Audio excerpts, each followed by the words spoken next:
This is the Luxembourg American Cemetery and Memorial where many soldiers in the 17th Airborne have been buried. It's also where General Patton is buried. And we will be laying flowers on the graves of between 175 and 200 members of the 17th Airborne.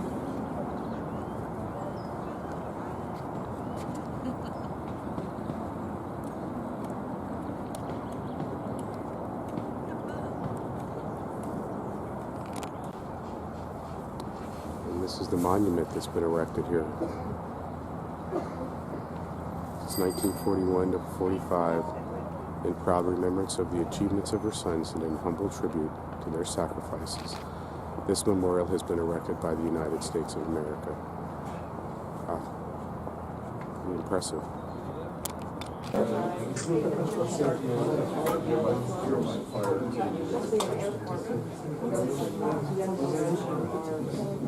Medal of Honor winner.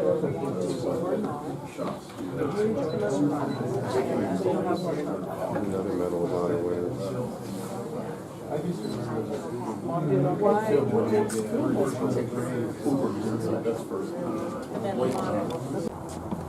There'll be a wreath-laying ceremony.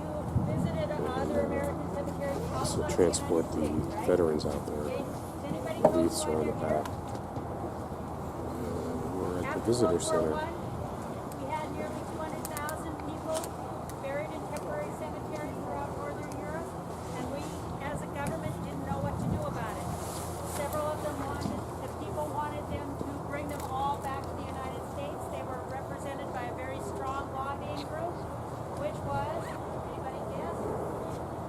The Morticians Union. And the other side of the aisle was a small but vocal group of Gold Star wives and mothers led by Edith Roosevelt. Mrs. Roosevelt wanted them all to stay where they had been temporarily buried. She said the young oaks should lay where they fell. And Congress didn't know what to do about it, so they decided to make the families decide, and the families were given the options of leaving their loved ones in foreign soil. And they said that we would make sure that an American was always there to take care of them. They actually wrote that in the law.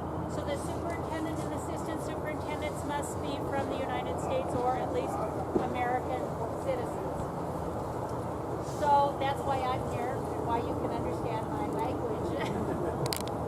After they liberated Bastogne. And that's where they came. By the time we finished collecting all of our bodies, there were over 10,000 here. We repatriated about 66 to 68%. We actually conquered all of the locations. World War I and World War II, surprisingly almost the same time. To another location. So you see here is about a third. Apparently we are right by an airport.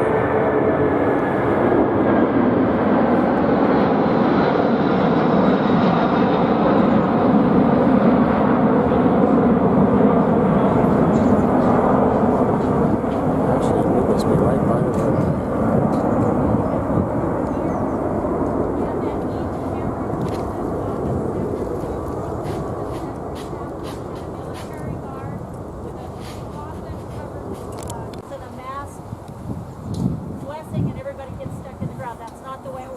It took us from 1947 until July 4th, 1960 to get the cemetery in the way it looks today.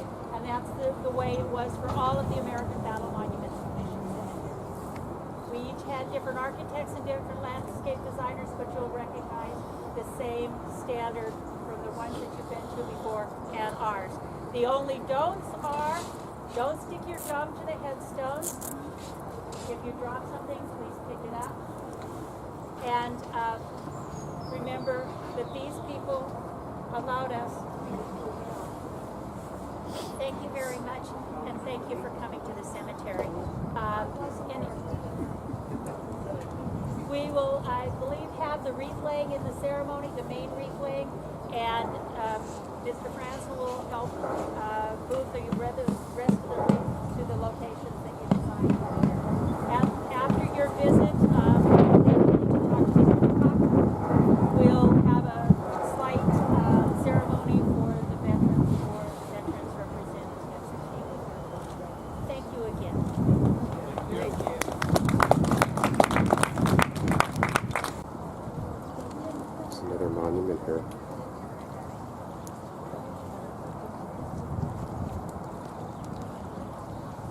graves the names of the Americans who gave their lives in the service of their country and who sleep in unknown graves.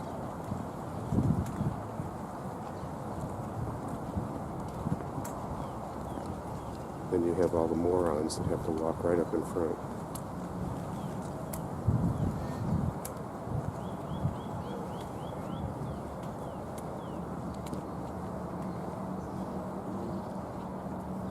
How come he's not up there?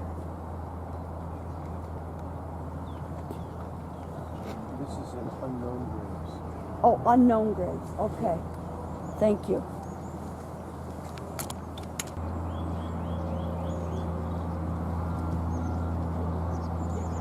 This is a map of invasion in the Ardennes. Here is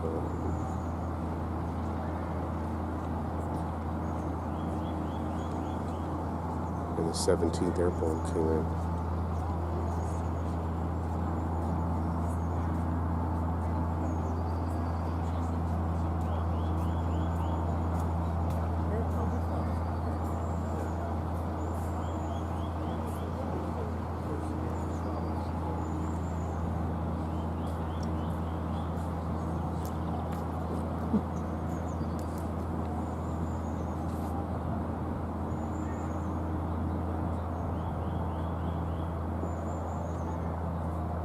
Doesn't really show the 17th crossing the Rhine.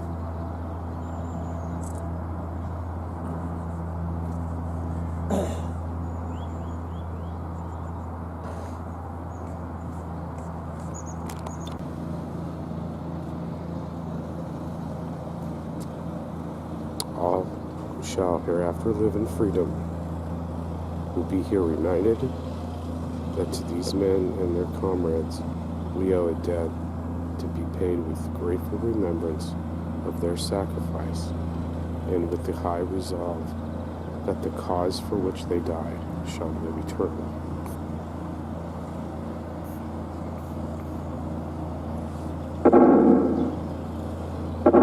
This is Dwight Eisenhower.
Shows the military operations in Europe, which really started with the Normandy invasion, and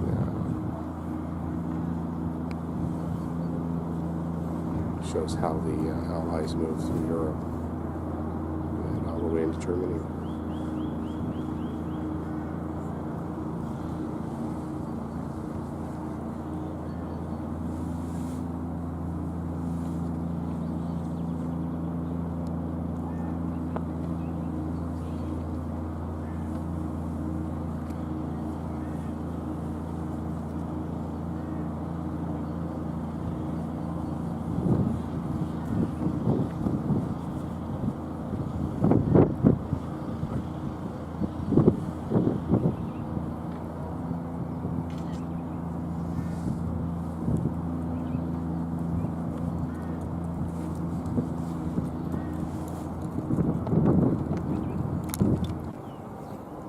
There's over 5,000 American soldiers buried here.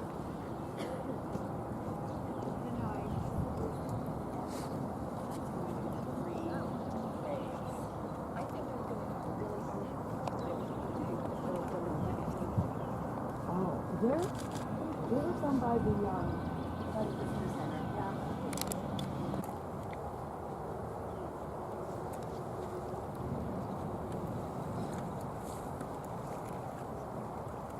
This is someone that cleans every marker.